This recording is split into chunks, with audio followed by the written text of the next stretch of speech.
आदाब दोस्तों, जर एखादी व्यक्ती सार्वजनिक ठिकाणी किंवा पर्यटन स्थळी वैयक्तिकरित्या नमाज पठण करत असेल तर पोलीस त्याच्यावर गुन्हा दाखल करू शकते का?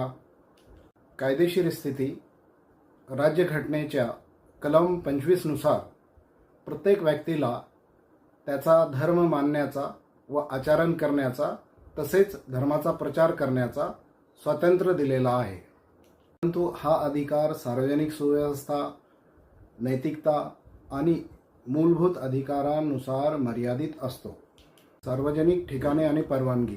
जर आपण एकट्याने सार्वजनिक ठिकाणी नमाज पठण करत असाल, कुणाच्या ये जा करण्यात किंवा रहदारीमध्ये वाहतुकीमध्ये अडथळा निर्माण होत नसेल तर ते गुन्हा होत नाही. पोलिसांचे अधिकार.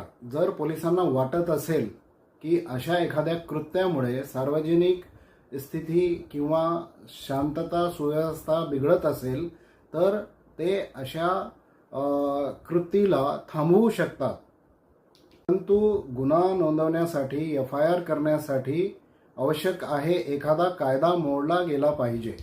आता पोलिसांनी सिद्ध करावे की सदरील महिलांनी शनिवार वाड्यात नमाज पठण करता वेळेस कोणता सार्वजनिक कायदा मोडला किंवा आर्किओलॉजिकल सर्वेनुसार कोणती प्रतिबंधात्मक जी नोटीस होती ज्या ठिकाणी लावलेली होती त्यांचा त्यांनी उल्लंघन केलेलं आहे.